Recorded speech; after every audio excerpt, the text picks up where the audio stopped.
Lewis, let's move on. We had the Yes. Masters this weekend. Jon Rahm getting it done. Terrific weekend. A lot of rain, so we had more golf as we went on and on into the weekend. And Rahm going on his run on Sunday. I hope you had a terrific holiday weekend. Just what were your impressions from golf's best tournament this past weekend? I do agree that it's golf's best tournament. No, it's interesting because that with the weather obviously played a major factor, and I think that's what makes John Rahm's win even more impressive because he had to deal with that on Saturday. So he's so interesting because he's just kind of been ascending in the past few years, especially winning the U.S. Open in 2021. The Masters is his fourth PGA tournament win this year. So I mean, he's had a lot of success. He won the Genesis Open Invitational, however it's phrased, back in February, which a lot of people were looking at as to like, okay, that was the last time Tiger competed. How does he respond from that? So really impressed with Jon Rahm. Good for him. He a lot of character. He plays with. I think a lot of passion, a lot of fire that I don't think we're entirely used to with golf. And I think that that's one of the best things about him. I was reading an article put together by Action Network earlier today, and they said one of the best moments was afterwards. There, he's being asked about, hey, you were one of the favorites coming into the tournament. And he said, no, I was actually third in betting odds yesterday. So, like he's very much aware of this. He puts the chip on his shoulder, and I think golf continues to need more personalities that are willing to be personalities and play out of their own body type thing. So I appreciate what Jon Rahm brought to the table. It was sad watching the physical toll playing all the holes did what it took on Tiger. Like that's just tough.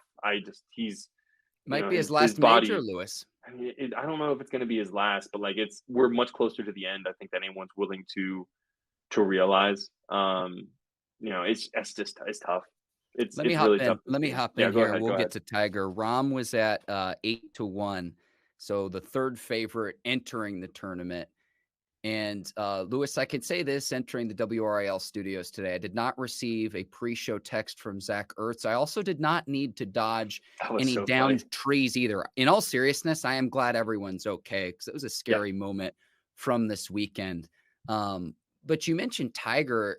The analogy I had with the people I was watching it with was almost like Michael Jordan on the Wizards, where Mm, he still shows flashes from time to time, and he was able to make the cut as it was this body that didn't hold up, but it's yeah. just not at the same level of can you not just compete, and he's still playing at a really high level to make the cut, but are you in contention to even try to win a tournament like this? And that's where the physical toll, everything Tiger's been through with all the different various injuries he's had. Uh, On top of the car accident, like yeah, exactly, like it's a yeah. lot.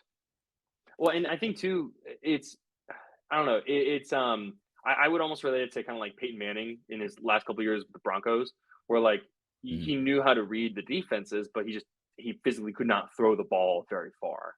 mhm. His body just was not cooperating, and unfortunately, in sports, time is always ticking, and so you see some of the best sports athletes out there, father time catching up to them.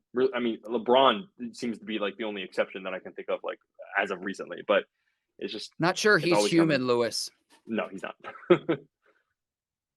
One other thing too, I'll mention. I mentioned this on our last episode too.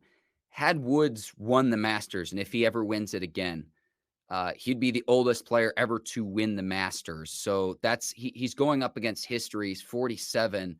Jack Nicklaus at the age of 46 is the oldest to win the Masters and put on the green jacket. So Tiger it would be historic if he won. And you think about how many great players there are on the tour, technology, modern medicine that exists now. And to accomplish a feat like that in 2023 or back when he won in 2019, I think is even more so impressive than it was back in the 80s to accomplish the feat when Nicholas did it. So that's just kind of where my thought process is. And for selfish reasons, I'd like to see him give it at least one more go where he makes the cut and makes it through all 4 rounds just to see what he can do. Because we said this too on our last show, Lewis. If Tiger Woods is in contention, all other storylines, whether it was Scheffler repeating, Rahm winning his first green jacket, Rory McIlroy trying to complete the Grand Slam, the disruption, Hmm. and the dichotomy between the PGA and Live. They all take second place, to where if Tiger is in the mix, that is by far the number one storyline. And so, for selfish reasons, I hope we get one more go around where we could play all 4 rounds and we can see what the greatest of all time could do. Yeah, the live people, by the way, really competing there towards the end. I mean, Phil Mickelson, or yeah, Phil Mickelson and I Brooks thought Koepka, Brooks was going to obviously. do it. I mean, he led after what, 36 and 54. Like, he kind of fell apart there towards the end, but the live golfers are definitely going to be there competitively at these majors moving forward for the rest of the year. You can see that. Also, speaking of old, like shout out to Freddie Couples for doing his thing and making the cut. The oldest player to ever make the cut. I think he beat the previous guy by like 108 days. I saw So that that, graphic. Yeah. yeah, shout out to him. He's always been someone who is like it's fun to watch him play. I remember, what was it the British Open a few years back where like he almost ended up winning it. But either way, he's one of those guys that's it's fun to see kind of continue to compete and all that stuff. He had a great quote about he's not out there trying to compete against like the top golfers. He's just out there trying to compete against himself. Which, hey, that's deep. That cuts deep. I like it. I like that as a departing message as we wrap up here on WRAL Triangle and Two, Lewis. Words of wisdom. Who knew? Who would have known?